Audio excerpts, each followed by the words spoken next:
Қыздар, баршаларыңызға сәлем. Бүгін ерекше болып шығатын, өте дәмді болып шығатын котлеттердің рецебін ұсынамын. Орысша айтқанда сочный болып шығатын рецептердің бірі. Барлығын астына жазып кетемін. Алдыменен бізге яғни етімізді дайындап алуымыз керек. Нан қажет болады міндетті түрде.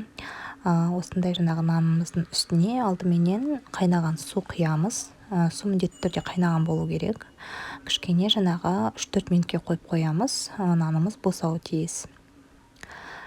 Міндетті түрде, яғни осылай жасап қоямыз.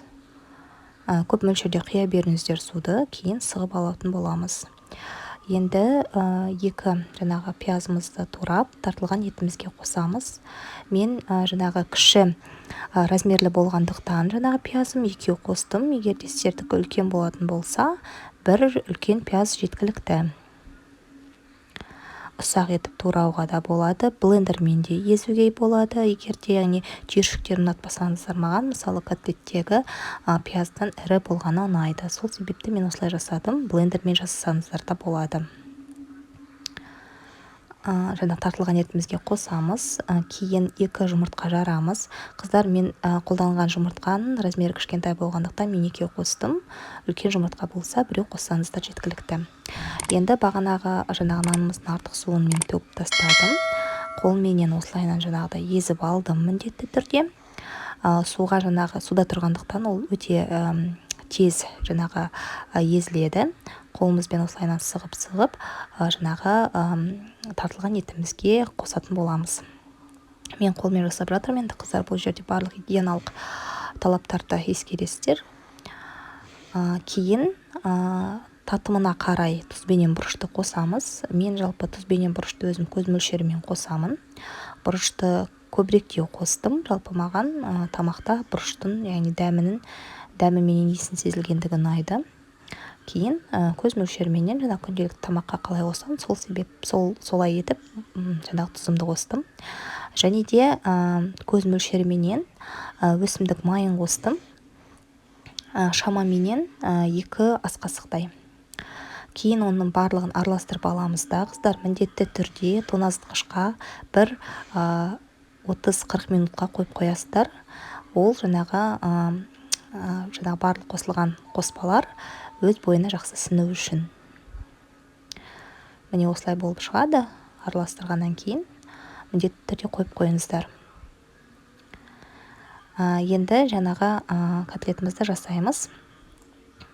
Мен басында, қыздар, шыны керек, ұнға ұнатқан едім.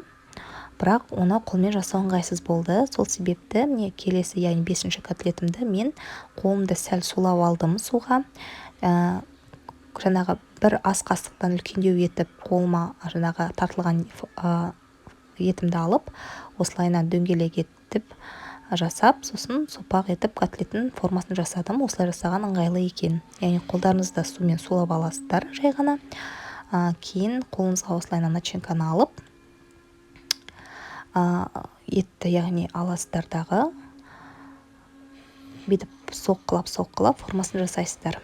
Мынандай жаңағы формадағы үшін бір ас қасықтан сәл көптеу қолдандым. Енді формасын өздеріңіз жасайсыздар, мен жалпы былайынан қатты мән бермеймін. Көз мөлшерімен жасаймын барлығын. Жалпы алғанда осындай размерлі менде 17 котлет шықты. Төменде көрсетілген құрам бойынша. Сондықтан да енді сіздер өздеріңіздің жаңағы ұнайтын формаларыңызға байланысты. Кейбіреулері ұсақ котлеттер жақсы көреді, кейбіреулері үлкен. Сол себепті өздеріңіз қарайсыздар. Бірақ тағы да айтам, қолдарыңызды сәл салқындау суға бір сулап аласыздар. Жай ғана сулап аласыздардағы.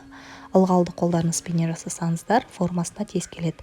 Міндетті түрде, қыздар, қазір біз мені котлетті жасап алғаннан кейін мұздатқышқа, яғни морозильникке ең кемі 1 сағатқа қойып қоюымыз керек. Біріншіден формаларын өте жақсы ұстайтын болады пісірген кезде. Бұл жарап тұрмайды. Маған сол жер ұнайды. Және де пісірген кезде жалпы өте ыңғайлы болады.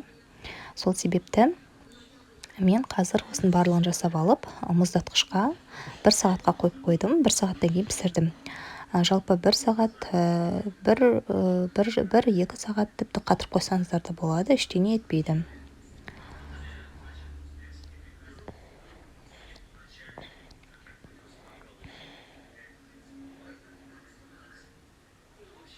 міне мен енді мұздатқышқа оны қойып қойдым.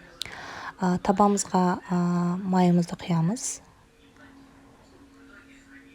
Енді міне жаңағы мұздатқыштан шыққан котлеттеріміз 1 сағаттың ішінде олар сәл-пәл қата бастады. Формаларын жақсы ұстап тұр, яғни бұлжырап тұрған жоқ. Ұнымды дайындап қойдым, және де ыдысыма салфетка төсеп қойдым. Қазір біз жаңағы котлеттерімізді ұнға аунатып жасайтын боламын. Және де мен пищевая пленка дайындап қойдым. Жалпы котлеттерді ерте пісіріп қоямын мен көбінесе. Сосын орап тастаймын, сонда өз жылуында ұстап тұрады. Енді осылайна жаңағы ұнға аунатамыз дағы табамызға салып пісіреміз. Байқасаңыздар, котлетіміз формасын ұстап тұрғаннан кейін бұлжырап тұрған жоқ, өте ыңғайлы. Осылайнан қызып тұрған майға қыздар міндетті түрде, енді ол міндетті түрде қызып тұрған майға осылайнан ұнға аунатып аласыздар дағы пісіретін боласыздар. Формасын өте жақсы ұстап тұр, маған сол жері ұнайды. Кішкене қатқаннан кейін бұлжырап жаңағы қолға ыңғайсыз болып кетпейді. Осылайнан пісіріп аласыздар. Жалпы қыздар газ менде бар қатысында тұр. Осылайнан менде жалпы бір жағы 7-8 минут пісті. Екінші жағы да дәл сондай уақытта пісті. Үстіне міндетті түрде осылай басыңыздар қыздар, сонда жаңағы іші бәрі жақсы піседі. Мен басында пісірген кезде үстінен кішкене басыңқыраймын, сонда өте жақсы болып іші шегі болмайды. 7-8 минуттан кейін осылай аударасыздар. Қыздар қатты күйіп кетпесін, көп ұстаймын деп жаңағы қатты күйдіріп алмаңыздар. Міне жалпы мен уже жартысынан көбін пісірдім. Соңғы партиям пісіп жатыр табақта. Міне әдейі ортасын бөліп көрсетіп жатырмын қалай шыққанын. Өте сочный болып шығады қыздар. Жасап көріңіздер міндетті түрде. Мен жаңа гарниріне пюре жасадым, және де подлив жасадым. Подлив өте оңай, яғни сұйық майға сәбіз бен пиязымызды қуырып алып, үстіне су құйып, кейін томат, аздап ұн қосасыздар. Міне осындай болып шығады, өте керемет болып. Пюреның рецепті менің каналымда бар, сілтемесін қалдырып кетемін. Үстіне котлетімді қойдым, және подливімді қойдым. Астарыңыз дәмді болсын.